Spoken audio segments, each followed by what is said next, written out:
UFC 271, Robert Whittaker took on Israel Adesanya, and this is a tough one. This is a tough one for me as an Australian.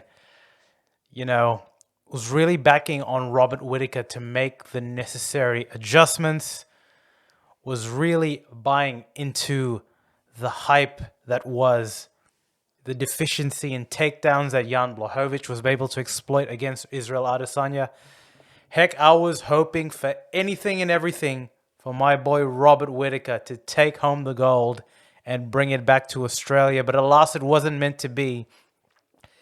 And Israel Adesanya was all business. He was all business in this fight. No dancing, coming in poised with this. What is this about, Izzy?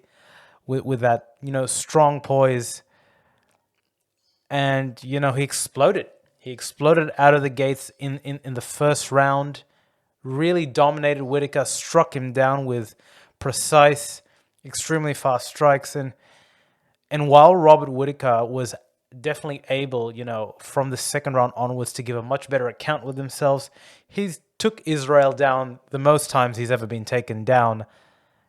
I am actually in awe of how comprehensive Israel Adesanya's game has gotten, and how if you're a pure striker, apart from getting caught, which everyone gets caught, I just am not sure how over 5 rounds as a pure striker you can beat Israel Adesanya.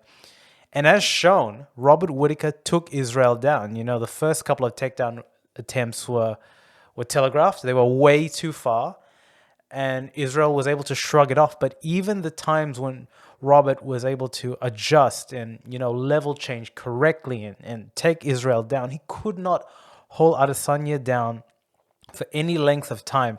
And while my most impressive victory aesthetically for Israel Adesanya was against Paulo Costa, no surprise, this one against Robert Whittaker has to rank up there, if not the best, because of the caliber of opponent and because of the methodical way that he was able to never necessarily be in trouble anytime. And we can go back. Robert made adjustments, and I thought it was very interesting in the end of the conclusion interview that Robert thought he had done enough to win it, which I have to say I didn't feel that was the case.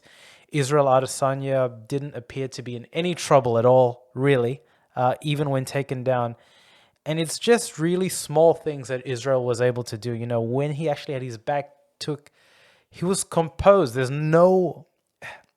was a robot today. I mean, he's a striking machine, but overall, the comprehensive nature of Adesanya, from the leg kicks to the precision on his striking, to the jab, the laser quick accuracy there, and octagon control. He was always stalking, and his positioning, his poses, it left no room to imagination from the judges who was in well control and who was cutting off who. And Robert, while, from the second round onwards, he was able to fire back, attacks. He was actually lunging in to create it, and he caught Israel a couple of times. But alas, to no real effect, to no real effective consistency. And Robert was able to take, Israel down, able to do level changes. But again, he is so scrambly, defensively sound. But I think really important is poise. Israel Adesanya came with a level of poise that I haven't necessarily seen him. Cut and gone were the flashiness in terms of his bravado, and he came to play. And when he did, he really did shut down what was a very game Robert Whittaker, right? You had an individual that really came with a game plan, was able to take him down, albeit from the striking perspective, apart from, the left-handed, lunges, which he was catching. He didn't give it enough diversity, and he was always on the back foot in a lot of elements, which, DC rightly commented, impacted his ability to take down. But at the same time, it also impacted his ability to really put some interest on the strikes. And if you don't have respect in that particular regard, especially against Israel Adesanya, it's going to be a long night. There's no other way to look at it. And yet again, Israel Adesanya is I have no words. He is definitely going to be a mainstay there, unless he can be clocked by Jared Cannonier in the next fight. And Jared definitely has the game to put Izzy out. But if he can't, he's essentially a different version of Paulo Costa and can be picked apart by the precision. And Israel Adesanya really is moving into very quickly transcendent territory as a fighter. Well, what do you think, guys? Did you think that Robert did enough to win, as he claimed? How did you think about your fight went? Give us a thumbs up. Leave some comments below, and we look forward to the next fight.